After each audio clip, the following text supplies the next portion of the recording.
Эми иммунитет кайсы учурда түшөт? Иммунитет эгерде сиз организмге сиңбей турган сууну, сиңбей турган тамакты бере турган болсоңуз, иммунитет түшөт. Эмне үчүн? Мына сууну алайлы. Суу таза болуш керек. Мен мурунку ушул карантин башталгандагы сабактарымда айтып кеткем, ким көргөн болсо түшүнөр. Суу деген биринчиден хлору жок болуш керек. Тундурулуш керек. Мен ошол жакта тоңдурулуп жана эритилген суу деп коет. Таалай абада деп бергемин. Тоонун таза суусу деп бергемин. Бир аз ысытып туруп, муздатып койгондогу таза суу. Суу бул өмүр. Эмне үчүн биз суу менен жеңип атабыз вирусту? Себеби деген суу болгон сайын кан жакшы айлана баштайт. Суу жок болсо кан койланып калат, кантип айланат. Суу болгон болсо без дагы жакшы айланат. Суу жок болгон болсо без да койланып кетет. Сиз суу ичпесеңиз, бездин элементтери дагы жакшы айланбай калат. Кандын элементтери да жакшы айланбай калат дагы, иммунитетиңиз түшүп кетет. Иммунитет түштү деген сөз бул сиздин без тамырларыңыздагы без айлануу жүрбөй атат деген сөз.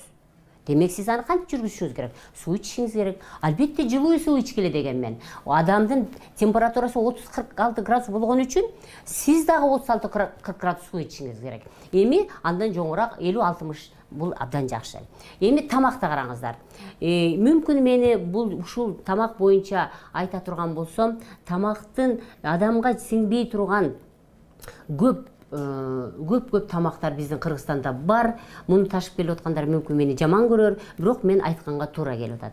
Караңыздар, тамак эч качан химикат болбош керек. Мына мен азыр эсиме түшкөндөн баштайын. Майонез болобу, кетчуп болобу, кириешки болобу, теги балдар жеген фастфуд болобу, мунун бардыгы, мунугу пакеттин ичиндеги тамакты мен 6 жылдан бери жебейм буга окшогон нерсени. Эмне үчүн? Анын ичинде тамак бузулбаш үчүн кошулган химикат болгон. Нан да алайлы, ун да алайлы. Эмне үчүн биз Союз мезгилинде бир нан менен чит курсактар, бир нан, чай менен, анан сахар менен курсагыбызда ток болгон, ооруган эмеспиз. Себеби деген, ал мезгилдеги ундар, ал мезгилдеги буудайлардын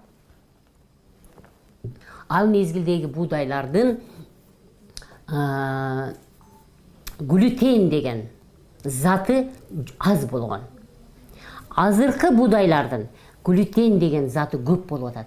Глютен унду көтөрүп берет. Мындай пышный кылып берет. Тез ачыйт. Бирок ал клейковина, клей. Ал деген ашказанга киргенде, ашказанда былжылчырлар бар, билесиңер. Ашказанды мындай элестеткиле. Койду согондо ашказан тиги немесинде, ошо ашказан бөлүгүндө мындай быдыр былжыр челдери болот. Ушулардан тамак, ушуларга кан келет, анан ушул жерден тамак сиңип кетет да. Мына ушул былжыр челдердин арасына глютен отурукташып, клейге окшоп жабышып калат. Булар бизге кирген тамактарды толук сиңирип бербейт.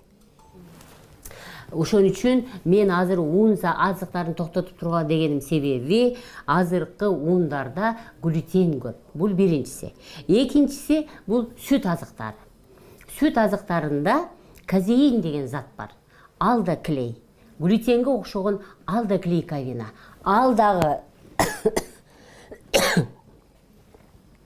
казеин дагы ушул былжыр черлердин арасына отурукташып, клейге окшоп жабышып, бул да бизге тамакты жакшы сиңирип бербейт. Демек, мен ушу эмне үчүн айтып атам? Ушул химикат заттар булар иммунитетти түшүрөт. Химикат заттарга пакеттин ичиндеги бардык нерсе химикат. Кола, фанта булар да химикат. Мунугу